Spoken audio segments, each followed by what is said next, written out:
وشر الأمور محدثاتها وكل محدثة بدعة وكل بدعة ضلالة وكل ضلالة في النار. Harga ilmu itu jauh lebih tinggi daripada sekedar ibadah-ibadah sunat. Makanya Nabi SAW jelaskan dalam banyak hadisnya bahwa seorang alim lebih ditakuti oleh syaitan dari 1000 orang abid. Satu orang ulama yang istiqamah tentunya lebih ditakuti syaitan daripada 1000 orang ahli ibadah. Makanya kalau ada pengajian-pengajian yang lurus, syaitan gelisah. Syaitan gelisah. Baik syaitan jin maupun titik-titik. Gelisah kalau kajian ilmu. Tapi kalau kajian yang sifatnya bukan ilmu, yang sifatnya ibadah ritual, nak hadir 1 juta pun orang pocamu saja, orang tidak akan masalah. InsyaAllah tidak ada persekusi nanti.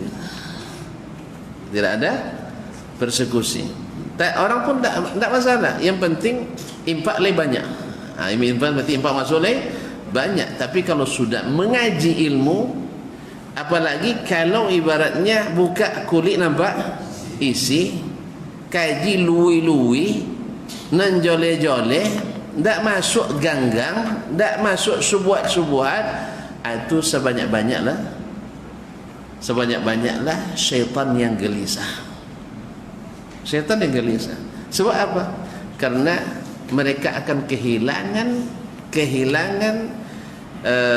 buruan mereka. Syaitan itu akan kehilangan buruannya. Karena orang berilmu tidak mudah untuk dipalingkan. Susah untuk dipalingkan. Makanya kalau ada yang bilang mantan sunnah, itu tidak benar itu. Dia tidak pernah masuk sunnah ke dalam hatinya itu. Kalau ada mantan, misalnya mantan pengikut salaf, tidak pernah paling-paling karena gatal pakai salaf. Ya. Kalau sudah ngaji benar, masuk ilmu dan iman seperti as-salaf. Seperti ketika Heraklius bertanya kepada Abu Sufyan, ada enggak di antara mereka setelah mengikut Muhammad kembali kepada agama yang lain? Katanya enggak. Kata Heraklius paham, kalau iman masuk ke relung hati takkan keluar. Jelas ya? Kalau ada mantan kiai jadi dia belum merasakan nikmatnya kiai itu.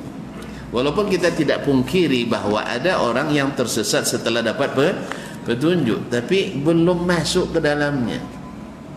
Lagipun kita tidak ada kartu tanda pengikut sunnah, nggak ada kartunya. Jadi nak keluar nak masuk silakan aja. Nak jadi mantan, nggak ada mantannya. Iya, nggak ada mantannya. Mantan pengikut ini dan sebagainya. Karena dakwah ini milik umat Islam semuanya. Ahlus sunnah itu yang mengikuti sunnah. Jelas? Yang mengikuti sunnah.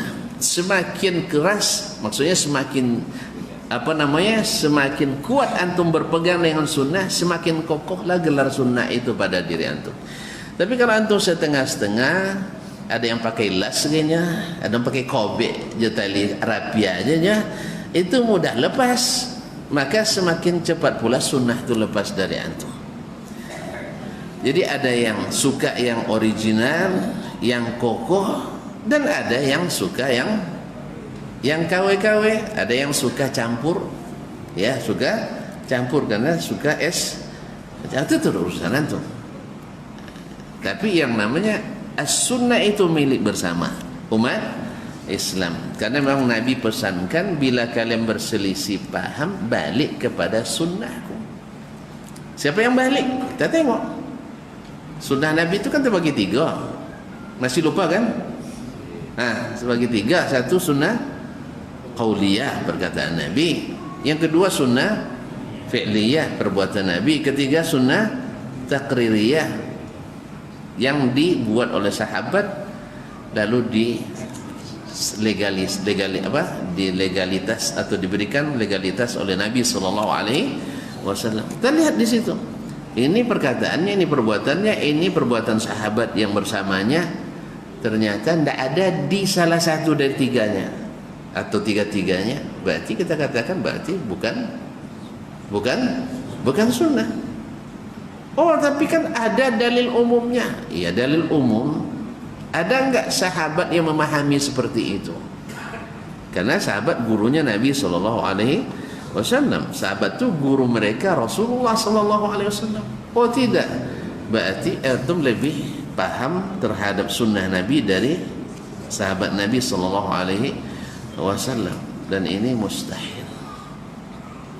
Jelas? Baik.